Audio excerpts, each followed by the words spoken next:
730 재보선이 일주일 앞으로 다가온 가운데 서울 동작을에서는 야권 연대 논의가 본격적으로 진행되고 있습니다. 어제 노회찬 정의당 후보가 전격적으로 단일화 제안을 한 이후 오늘 기동민 새정치민주연합 후보와 1차 협상을 했습니다만 합의점을 찾지는 못했습니다. 협상에 난항이 예상되고 있는데요. 정치부 한광범 기자 연결해 자세한 내용 알아보겠습니다. 한광범 기자. 네, 서울 동작을에 나와 있습니다. 네, 오늘 오후 두 후보가 만났었는데요. 당시 상황 설명해 주시죠. 네, 오늘 두 후보가 오후 2시 반경 서울 사당동 남성역 인근의 한 카페에서 만나 단일화 논의를 위한 회동을 가졌습니다. 회동은 1시간가량 이어졌는데요. 결과적으로 회동은 성과 없이 끝났습니다. 회동에서는 단일화 방식을 두고 두 후보 간 입장차가 워낙 컸습니다. 기동민 후보는 단판을 통한 단일화를, 노회찬 후보는 여론조사 방식을 고수했습니다. 두 후보는 회동이 끝난 후 대기하고 있던 기자들과 만난 자리에서 말을 아꼈는데요. 추후에 만나 다시 논의하겠다고 밝혔지만 향후 회동 일정도 정하지 못하고 헤어졌을 만큼 입장차가 극명했던 것으로 보여집니다. 한쪽이 전향적인 입장 변화가 없다면 단일화에 대한 합의는 쉽지 않을 것으로 보입니다. 네, 아직까지도 좀 합의가 쉽지 않은 상황입니다. 앞으로 단일화에 대한 논의 어떻게 진행됩니까? 네, 노회찬 후보는 어제 단일화 논의를 제안하며 24일을 시한으로 못 박았습니다. 25일부터 사전투표가 진행되는 만큼 단일화에 대한 합의가 이루어지지 않을 경우 자신이 사퇴를 하고 기동민 후보를 지지하겠다고 배수의 진을 친 것인데요.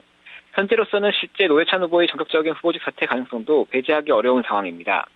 그만큼 협상이 시작되고 있지 않은 것인데요.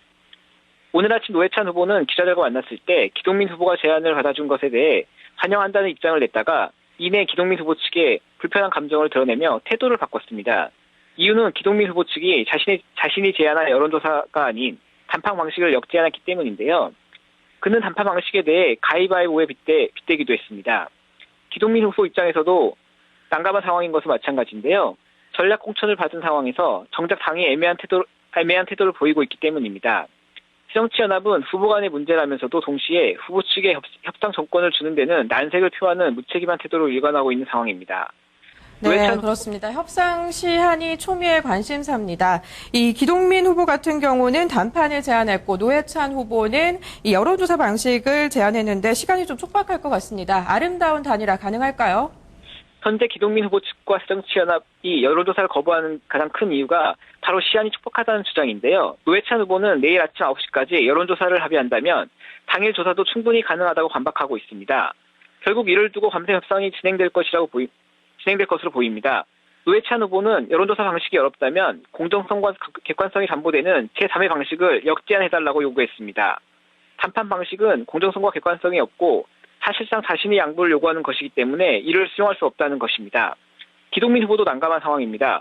후보 차원에서 단일화 방식을 제안할 권한을 갖고 있지 않은 데다가 노회찬 후보의 제안 수용 의사를 당 지도부에 전하면서 단판 방식으로 하겠다고 통보를 한 상황이기 때문입니다. 또 다른 제안을 하려면 지도부를 설득하는 과정이 또 필요할 것으로 보입니다. 두 후보는 결국 어떤 식으로든 단일화를 이루기 위해 노력할 것으로 보입니다. 노회찬 후보가 전격적으로 사퇴하는 시나리오는 두 후보 모두에게 최악의 시나리오이기 때문입니다. 아름다운 단일화가 될지는 내일 밤까지 지켜봐야 될 것 같습니다. 이상 서울 동작을에서 뉴스토마토 한광범 기자입니다.